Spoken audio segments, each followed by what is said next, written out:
माँ सरस्वती को प्रणाम करता हूँ, आप सभी की पावन उपस्थिति को नमन करता हूँ और यहाँ बैठे सभी अधिकांश कवि साथियों को भी उनकी उपस्थिति को प्रणाम करता हूँ। ये अच्छा क्या धर्म भाई कि मेरी ही बात में आपने समय का बता दिया, इससे व्यवस्था ही बनी रहेगी। और आज हिंदी दिवस है। हमारे देश की जो अधिकांश परंपराएं जो सतत रूप में विद्यमान रहीं, उनके कई कारण हैं, लेकिन उनमें से एक कारण यह भी है कि हमारी भाषा सतत रूप से विद्यमान रही। समय के जो परिवर्तन के चक्र होते हैं उनके अनुरूप थोड़े बहुत परिवर्तन जरूर हुए, किंतु भाषा बनी रही, इसीलिए हमारे संस्कार बने रहे।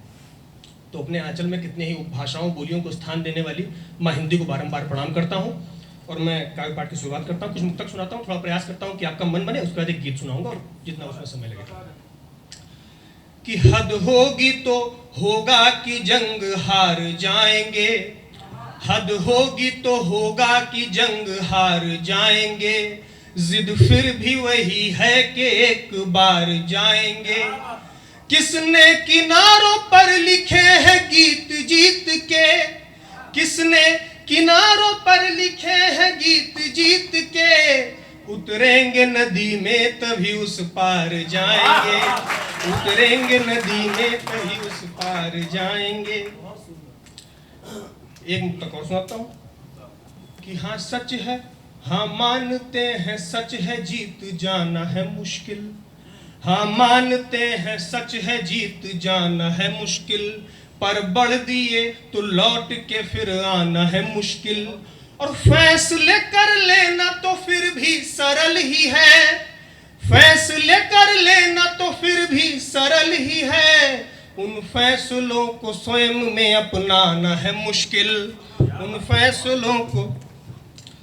और मैं गीत की तरफ मुड़ता हूँ, थोड़ा करुण रोज का गीत है जो सैनिक सीमाओं पर लड़ते हुए वीरगति को प्राप्त हुए, उनकी स्मृति में लिखा गया गीत है और उनके आसपास की भावनाओं को उसमें प्रदर्शित करने का प्रयास किया है। गीत निवेदन करता हूँ, सभी प्रबुद्धजन हैं, अधिक भूमिका बांधने की आवश्यकता नहीं है। कि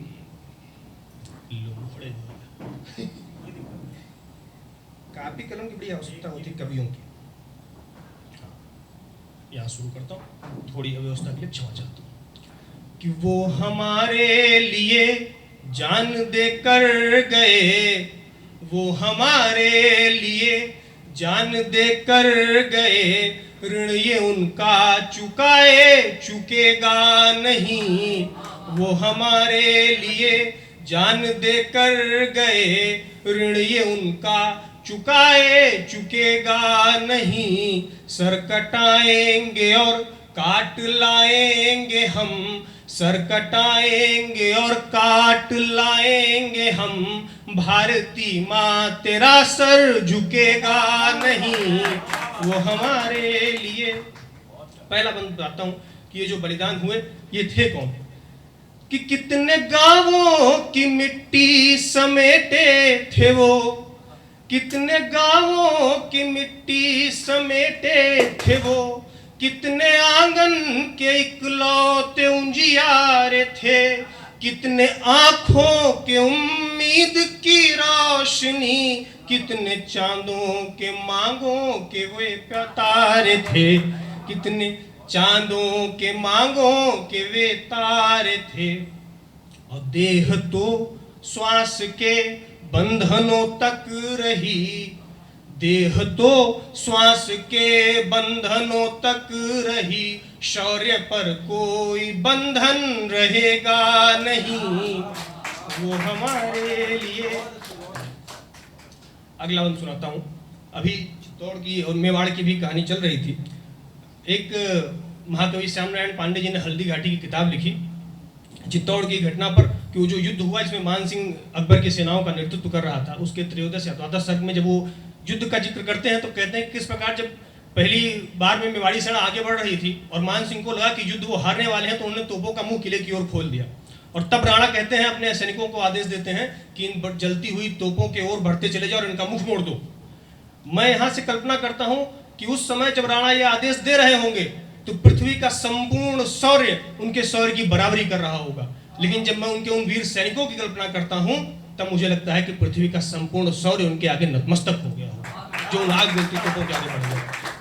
तब बन पड़ता हूं कि वो जो तोपों का मुख मोड़ने वाले हैं, वो जो तोपों का मुख मोड़ने वाले हैं, मौत भी जिनसे मिलकर सहम जाती है, रक्त की आखिरी बूंद के पार फिर, रक्त की आखिरी बूंद के पार फिर वे गिरे जब तो भारत मारो जाती है, वे गिरे जब तो भारत मारो जाती है। ऐसे लालों से है धन्य माँ भारती, ऐसे लालों से है धन्य माँ भारती, जिनके रहते तिरंगा झुकेगा नहीं, वो हमारे लिए।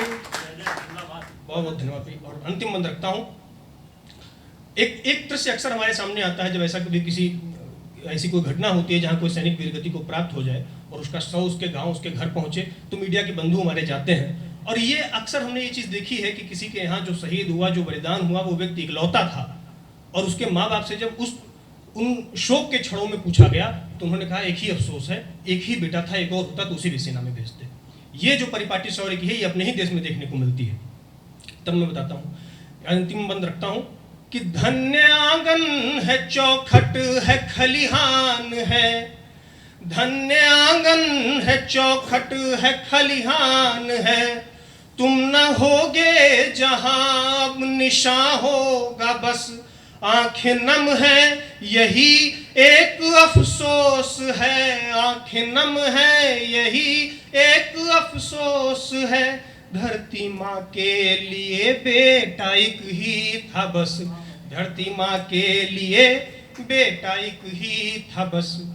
आज हैं हम जो कल फिर रहे ना रहे, आज हैं हम जो कल फिर रहे ना रहे, तेरा वैभव कभी माँ घटेगा नहीं, वो हमारे लिए जान देकर गए, ऋण ये उनका चुकाए चुकेगा नहीं, सर कटाएंगे और काट लाएंगे हम, भारती माँ तेरा सर झुकेगा नहीं। बहुत आभार।